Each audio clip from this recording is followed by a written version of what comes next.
As long as it costs $6 for a dozen of these, looking for a side income is not a bad idea. What if I told you that online poker is still one of the easiest ways to make a side income, but most people fail because they approach it in the wrong way? My name is Rob Gardner, and I've had a successful 20-year poker career, and today I'm going to walk you through the 3 areas you need to focus on to make profit in poker in 60 days or less. Now, I want to set some very honest and specific expectations for this video. Poker is not a get-rich-quick scheme. How much you make will depend on your ability to learn and apply these skills consistently, and how much volume you can get playing the game.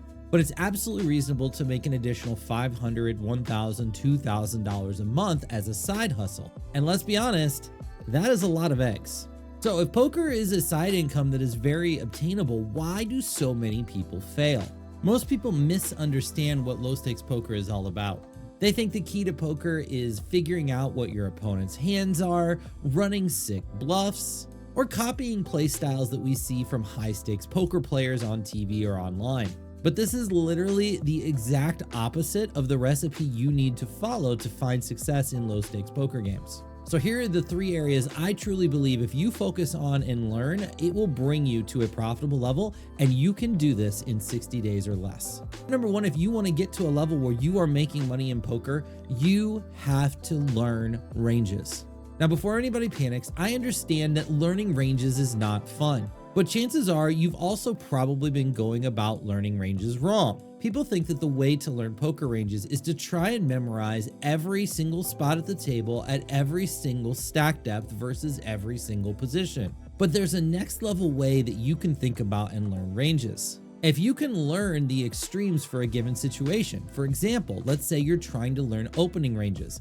If you learn what the early position opening range looks like and what the button opening range looks like, now you have both ends, and you can kind of intuitively adapt to how far you should open between early position and late position based on what position you're in.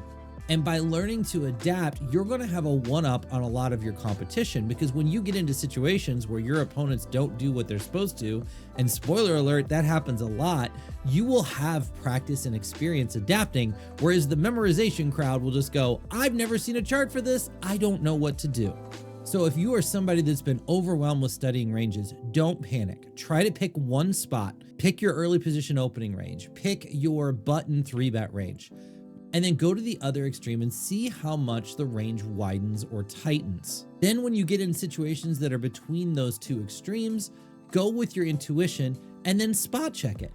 If you've learned an early position opening range and a button opening range, and you try to open from middle position, you can then look up the middle position open after you've done it and see how close your intuition was to the actual answer. By doing this, you'll hone your instincts in over time, and it won't be this overwhelming process that you have to get perfect on day 1. In fact, if you just do this over the first 60 days of working on your game, by the end of that 60 days, you're going to be pretty honed in to what ranges look like. It won't be perfect, but it will be good enough for you to be playing profitable ranges. If you have not studied ranges, or you don't know where to go to study ranges, I have a link down in the description that'll take you to an absolutely free website where you can look up all of your pre-flop ranges and start to work on learning these. Step 2 to getting your game to a profitable level is going to be learning a strategy and a system that is specifically catered to low stakes games. Please understand, the strategy that a lot of places teach and the strategy that a lot of pros talk about is geared towards very high level complex games against elite competition. In fact, the optimal style for a lot of these low stakes games would be considered blasphemy in higher stakes. But because players make such huge mistakes, bad plays actually start to become good plays specifically in these games. And people don't want to teach these skills out of a fear of teaching people bad habits. But let's be honest, you're not watching this video because you want to go to Triton next month and play in a 100K buy-in tournament. You're watching this video because an extra $500 to $2,000 a month would really help your bank account. What we have to understand about low stakes poker as a baseline is that honest poker is winning poker. Building big pots when we have strong hands, keeping small pots when we have weak hands really gets the job done. And all this talk about balance is complete nonsense. because our opponents are not even paying attention to our balance, our sizing, or anything else we're doing. So many of the decisions we make in situations on flops and turns and rivers really come down to one or two variables and a simple decision. If the only adjustment you made was starting to bet the strength of your hand and not worrying that it gave away information to your opponent, it would have a significant impact on your win rate in these games. But what will really honestly help you get to a level where you can beat poker is a system that simplifies the game for you and gives you a simple decision tree for situations on the pre-flop, flop, turn, and river. I spent almost 500 hours building that exact system, and you can get 10 videos from that system for free just by clicking the link down in the description. So if you have gotten your ranges down and you've taken time to learn a low stakes poker strategy, what's left? Well, the most important part for all my tournament players out there, and where you can really start to get a consistent win rate playing poker, is mastering late game tournament strategy.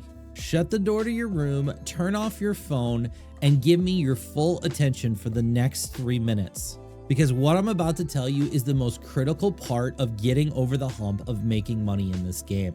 See, you can play absolutely perfect poker in the early stages of poker tournaments, in the mid stages of poker tournaments, and even on the money bubble. But if you do not know how to adjust to what is a completely different game when you get down to the final 2 to 3 tables of poker tournaments, that one situation is enough to kill your profits and make it impossible to make money in this game. The end of the tournament is the one place where we find the most fold equity and we get to apply the most pressure. Too many times casual poker players get deep in tournaments and they start praying for aces and kings and ace king, and if they don't get a really hot run of cards, they just end up dwindling their stack down, ending up as the short stack, losing a flip, and busting and not making it to the final 3. Does this sound familiar to you? But what if I told you that versus a late position open, you could take a hand like King 5 offsuit and turn it into a 3-bet bluff? You would probably call me crazy, or you would think this is some sort of street poker nonsense. But there's actually ICM principles that back this up.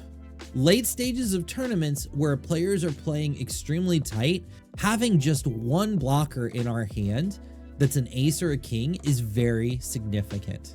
And because players are so tight versus 3-bets in these stages of tournaments, we now can really eliminate the need to have really strong hands in order to accumulate chips. And we can start to win some of these small pots against weaker players, which allows us to stay alive longer and allows us to survive some all-ins, and that leads to more final 3s, and that leads to more wins. So many players struggle in these parts of the tournament because they think finishing 10th place and bubbling the final table is the worst thing in the world. We have to flip the script and start thinking about how we can apply aggression and being willing to lose chips in order to set ourselves up for success at final tables. Trying not to lose is not the same as trying to win. Losing our fear of busting, being more aggressive with our pre-flop opens, finding wider 3-bet bluffs, being willing to check raise really small, being willing to c-bet at a higher percentage, all of these small aggression points allow us to accumulate chips and make us very dangerous in the late stages of tournaments. And ultimately, that leads to a lot more eggs. Now, at this point in the video, you are one of two people. A, you've been in this game for a long time, you're very good at adjusting and holding yourself accountable, and you're gonna take this information, you're gonna go work on these 3 areas, and you're going to find success. But the larger group of you is in group B, who you're excited about the opportunity to potentially make money. These 3 areas I've told you make sense, and you definitely want to work on them, but you're still feeling a little bit overwhelmed because there's so many things you can do to work in these areas, and you wanna know how you can get yourself to this profitable level in 60 days. Now, I want to be very clear with you today.